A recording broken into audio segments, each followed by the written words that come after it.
And we are backstage, just a few seconds to go here, and we'll be live on the radio. Awesome.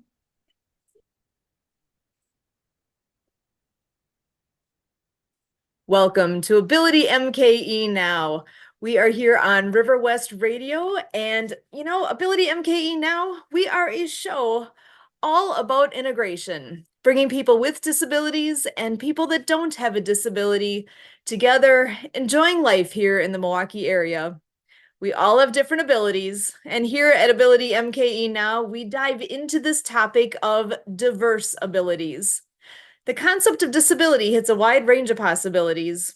We could be talking about physical or mental disabilities, the deaf and hard of hearing community, blindness, chronic pain, mental health diagnosis, goals of substance use reduction, and the list goes on.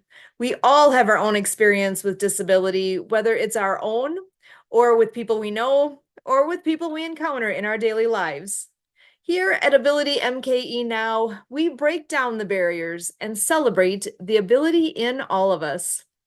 Well, my name is Sue Roskoff, and I'm so happy to be here as host of Ability MKE Now. And as a wonderful treat for me to have a good friend joining us. Actually, we have a couple of good friends joining us here tonight. But first and foremost, I would like to go ahead and welcome in Miss Denise Vargas to the show. Diva, how you doing tonight? I am fabulous. Hello, Milwaukee. So remind everybody who you are.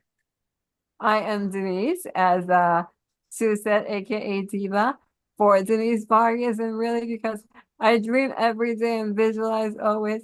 So I teach people that, hey, anything is possible because what you focus on will come about. And I named my company Live Creatively for that reason, because we all need to live creatively to create the life that we so desperately want to live, so that we are happy and positive and just loving life. Awesome. I know whenever Diva's around, I'm having fun. So I always love having Diva in the room here. And we also have another friend joining us tonight. Mr. Alan Holmes is no stranger to this show. And I know he just had hopped in here. Alan, are you there? Can you come on in and say hello? Well, I'm writing notes. I'm learning from the lifestyle strategist, independent power, one man, Miss Diva. You know how I do it. Thank you so much for having me. Milwaukee, Ability MKE Now. Yeah, Alan Holmes from Southern California. Enjoying the weather here, taking care of notes. I'm watching them off camera, but collaboratively connecting and networking is what I do. Also known as a master connector or MC Homes on Wednesdays. Just having fun. Thank you for having me, Sue. Great to be here. Awesome. Yeah, Alan is a wonderful friend. He is our human Rolodex. He knows everybody. He knows everything. We love hanging out with Alan and gaining insights from him as well. So glad you're here, Alan. Now, one thing that I actually heard this morning as I was driving into work, I had my radio on, radio, it's a wonderful thing. I had my radio on and I heard something that really clicked with me today that I want to share. Now, you've heard, I'm assuming most people have heard of that phenomenon of runners getting that runner's high, where as they're running, as they are whatever distance it takes. I'm not a runner, so I can only relate through stories. This is not something that I personally have experience with, but I know I've heard it repetitively. The phenomenon of that runner's high, where you get that endorphin surge after completing your run, or those of you who've had this, you know exactly what I'm talking about. What I heard though was the comparison. There is another similar phenomenon known as the helper's high. And when I heard that, I'm like, wait, helpers? Wait, helpers? What does this mean? But it makes so much sense to me. I have actually shared more times than I can count at this point. Well, you guys all know I'm a water skier, and we do a lot of adaptive water skiing events. And that's where we get to bring friends out, new friends and old friends alike. We get to bring people out, and we usually end up using a sit ski. And the participants pretty often are people who never dreamed of participating in the sport of water skiing because for whatever reason, it was just not accessible for them to use or to be able to do. But using something like a sit ski makes it a whole new ball game, and people can ski that never thought they could. That is something that we do multiple times in the summer. And the thing that I've often said is, I don't know who gets more out of it, the participants or me as a volunteer at that event. So when they were talking about this concept of a helper's high, it really clicked that that's what I'm experiencing when I'm volunteering at these events. And actually, I looked up, let me pull up my notes here because I looked up, just did a Google search to figure out, what's out there about Helpers High.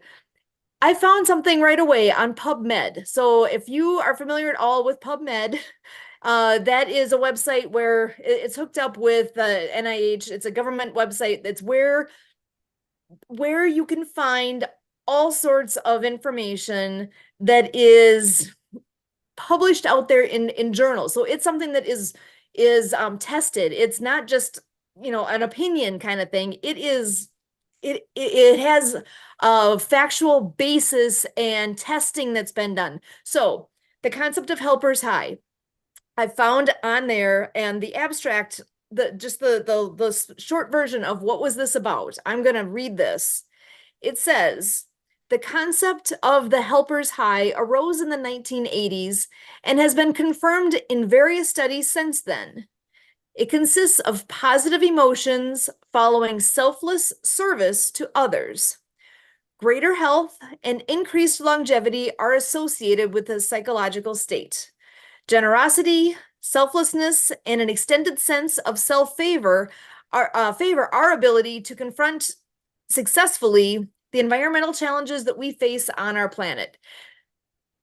So it is this concept of the positive emotions that you get when you are selflessly serving others or providing a service to others, helping. So the helper's high. I wanted to bring that up so that we could talk a little more about that because I totally get that. I love that there actually is a thing that it is. So Diva, what do you think of this? Yeah, I love it. So interestingly enough, I've always felt that we all have that, we're all here to help, right? And we all want to feel needed, like we're contributing somehow. Now, some people, yeah, many of us who have disabilities have limits as to what we can physically do. But there are so many ways that we can volunteer and give of ourselves and really help others along the way. And having that helper's high, knowing that, oh wow, I did this, or I helped to create this, or I helped to build it, or I helped someone be able to get from where they were to where they want to be.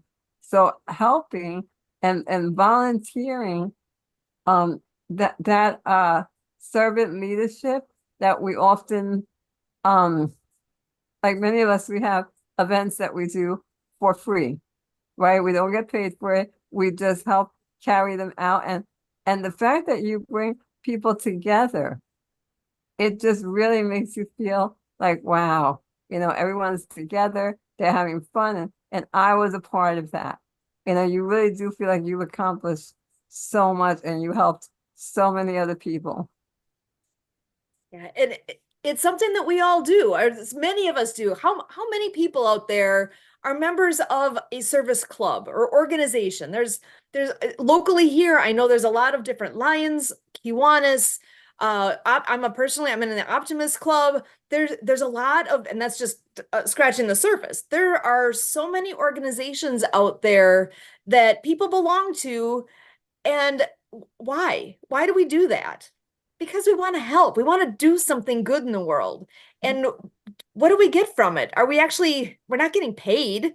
We're not maybe we'll get a thank you at some point along the way, but maybe not. I mean, we do these things because it makes us feel good. Yeah, we get karma dollars. How about that? Yeah. No, have not heard that phrase. I'm using that one. but no, you're absolutely right. That feeling of really helping someone else out. And sometimes it could be something as simple as picking up the phone and calling someone. Maybe they're having an off day and they just need someone to either listen to them vent, right? And then bring them back to, a calm, serene moment. Or just, sometimes we just need to hear a smile. And I say hear a smile because I honestly feel that, even though we're here on the radio, um, when you're talking to someone and you're all anxious and that you can hear that, then if I'm smiling as I'm speaking to you, you're gonna hear that I'm smiling. I'm happy. That's gonna shift the other person's mood. And you'd be surprised how that's going to uplift them, and at the same time, it uplifts you. It's a dual, it's therapeutic for both parties, really. I completely agree. And you're right. When you're on the phone with somebody who's smiling, you can tell. You Yeah. really can tell. Think about it. We've all experienced that. Actually, Alan, I would love to bring you back into this conversation too, because I know that you are a super helper on so many levels. The connecting you do of people, all of the things you do, you are very much in that realm of being a helper. So, what is this whole concept of helper's high? What does that mean to you? Well, I'm gonna borrow the Mama Lady Diva.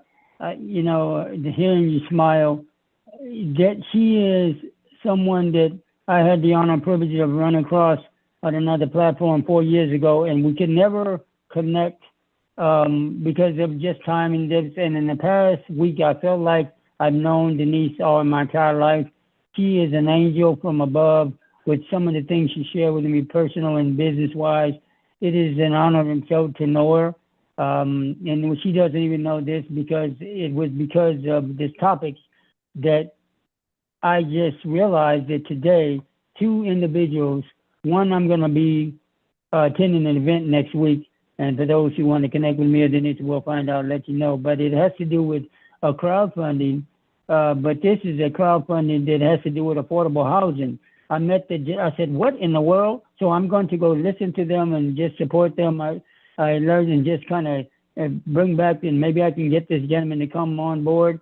That was bonus number one from the Master Connected. The other bonus was a gentleman I met. Actually, I filled out the information yesterday. He called me today. He's a veteran.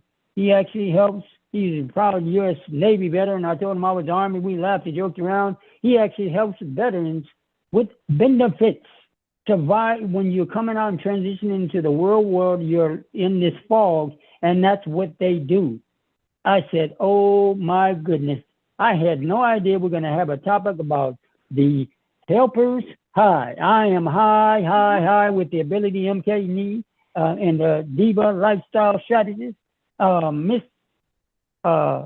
Sue Roscoff and Emily somewhere and Kurt in the background. Thank you for allowing me to share. AbilityMKE Now crowd. Sue, back to you.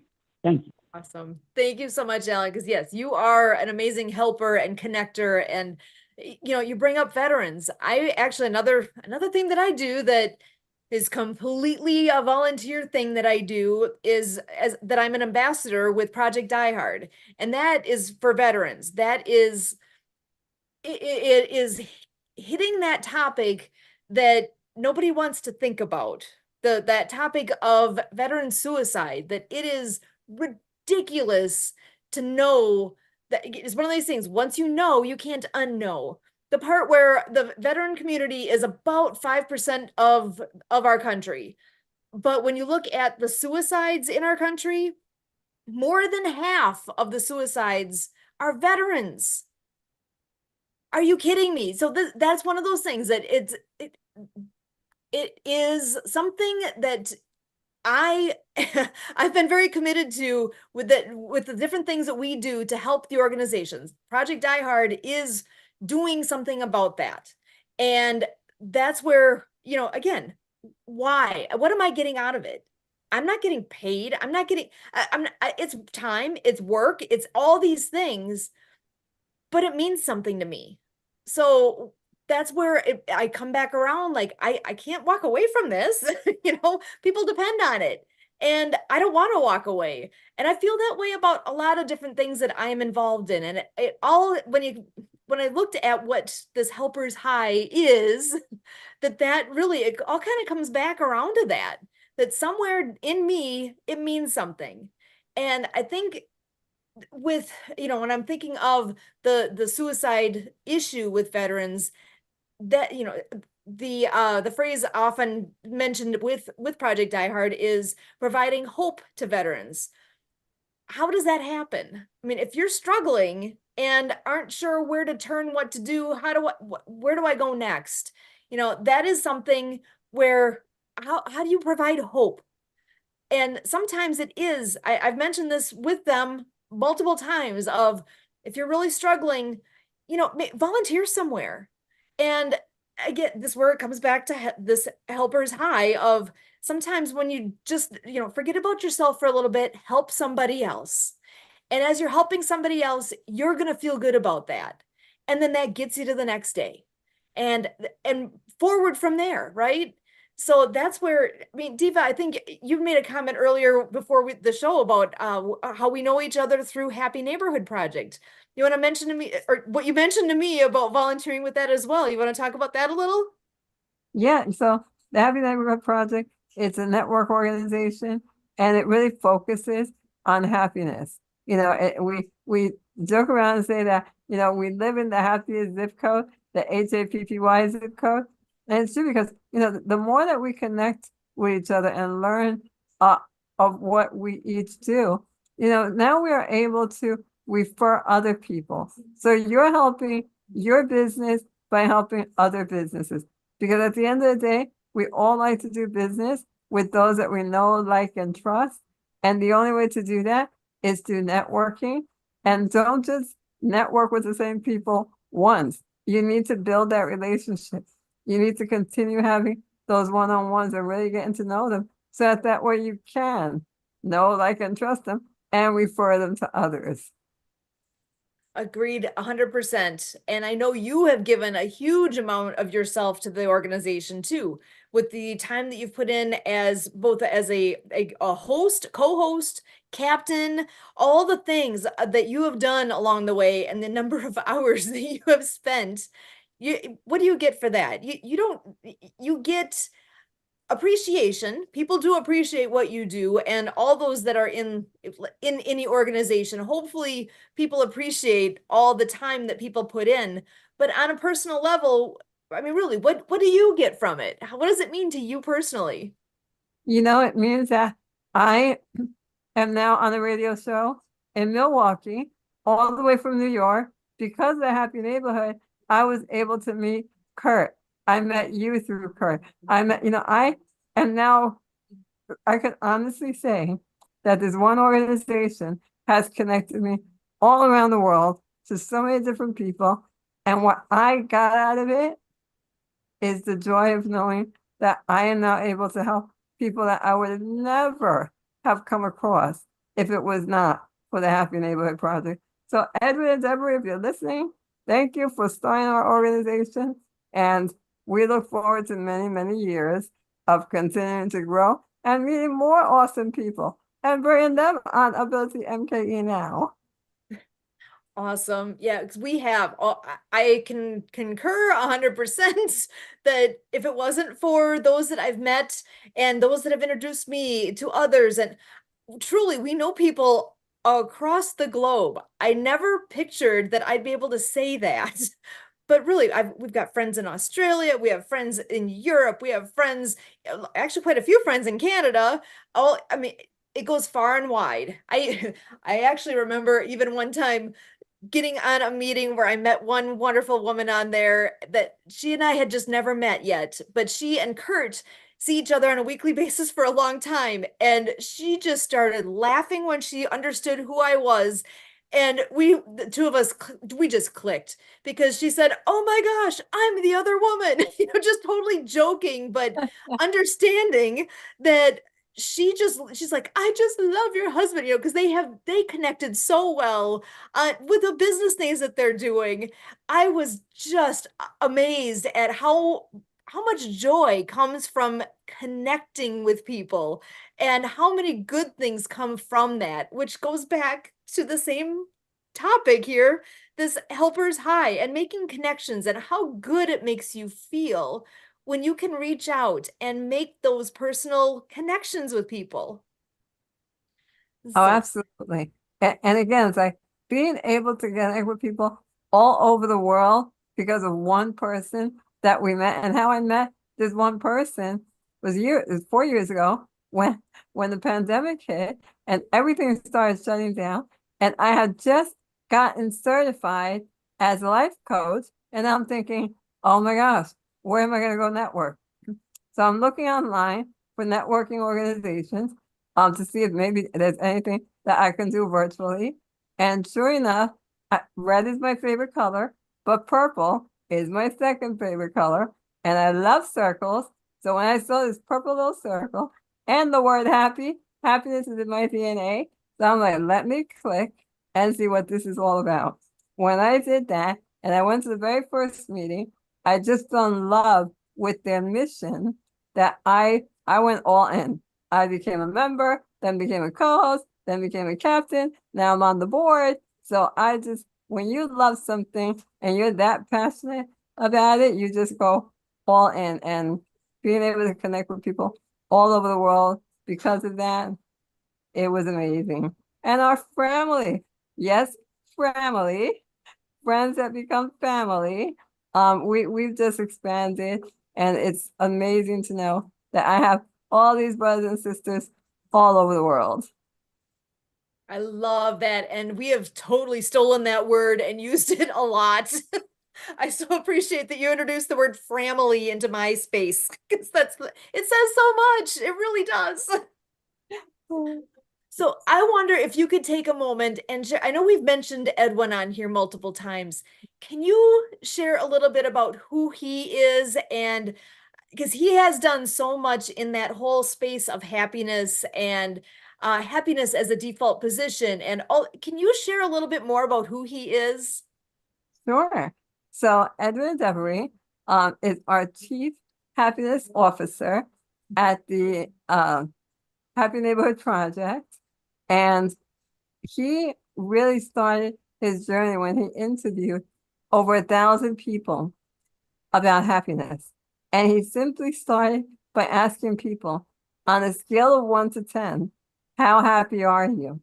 He took all that data and then created steps how we can, oftentimes we say that happiness is a choice.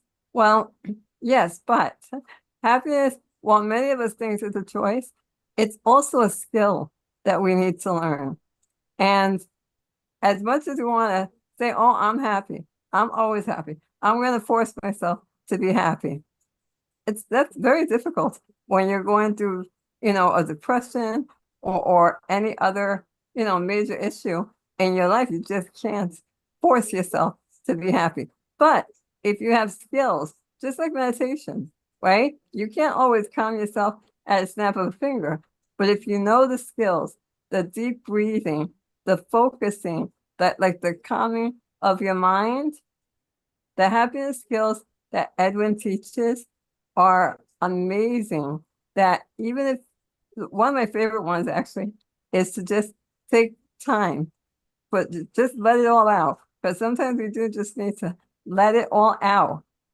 And then make a promise to yourself for the next 24 hours just to be happy. Just commit to yourself to be happy no matter what for 24 hours. And then do it every single day. And the more you do that, the more you practice these skills that he talks about, you'll be able to achieve happiness as a default position. Agreed. And, even that whole idea of we were talking before about smiling when you're talking on the phone, people can hear that in your voice. I actually, some people know this, the first time I met Kurt, we were in college and we had a big group of us and we were playing the name game just to try to remember each other's names and everything. And you're supposed to in this particular name game have something that describes you and then your name. But whatever that word is describing you, it had to start with the same letter as your first name. Guess what mine was? Smiling Sue. I So love that's how I introduced myself with I am Smiling Sue. and It's you know, when I'm on the phone with you, I absolutely always hear your smile. Even when you're having an off day, you and I are that close that I know when you're having an off day, but you're still that smile still comes through. that's good to know. I love that. And it makes such a difference. The idea, like you're saying, of with happiness and we're going to feel emotions. We're not happy 100% of the time. You got Mhm. to allow yourself to feel whatever's going on, but you don't need to stay there. If it's something that is bringing you down or causing turmoil, what, you know, feel it, work through it, but remember where to go from there. And like you're saying, that he speaks about happiness as a skill, and it truly is. And he's even written a book to talk more about that. So that's something too that is a great resource, and Mhm. that we can actually just take a different perspective on it, because until that came across my path, if I hadn't had Edwin in my world here, I would have never heard about this, and that was even a thing. And it makes so much sense. Yeah, absolutely. Absolutely. So, well, Alan, I do want to bring you back in here again here before we're done. So what I know you are a happy guy. I feel that from you all the time. And I know you have been very familiar with Edwin as well. So do you have any other thoughts you wanted to share on that whole concept? I know we only have a little bit. I'll address that sad comment, the Sue Allen and Denise comment to Mr. Kurt Roscoff later. But anyway, I actually met on. I don't really tell too many videos, but for you, I'm actually on Facebook. I was running around. I don't know, back in 2020, where I was like everyone else. I'm a wrestling fan and realized that wrestling was going to go to an empty stadium, and I was kind of wild and anyway, I saw that and I looked at TED Talks and I said, what really won me over Edwin and the whole happiness is when he talked about it, and I encourage everyone to take a look at a TED Talk, when he talks about a gentleman that was about to take his own life, and he called him up the next day and told him that thank you for saving. He's like, what are you talking about? He said, he talked so long about being happy, became happy, and I didn't know what I was, what I was even doing. And it was, so if that is not a dosage of being happy to get yourself out of your own way, I don't know what it is. Fast forward to just today, I've met an amazing crew from Denise, the living diva, to Miss Sue Roscoff, to your Mr. Kurt, who has me running my lips on Wednesday mornings, to Edwin, who is just him and I just we're back and forth. I said, yeah, it is a community that no matter where you are in life, it seems to be the Happy Neighborhood Project. Just it causes you to connect and network and collaborate in everything that we are all doing here. I will replace the sad with the dear that I see as he Denise, Emily, Alan, and River Sue. We says dears, back to you, Ability Now, MK River West Radio. Thank you so much, Miss Sue. We are happy. Thank you so much, Alan. So you and Denise both have added so much here, and I cannot thank you enough. You both make me very happy. I love what we're able to share here, and I look forward to the upcoming weeks and more fun things like this that we can share on out there. So again, my name is Sue Roscoff. We are here with Ability MKE Now, and as always, we thank you.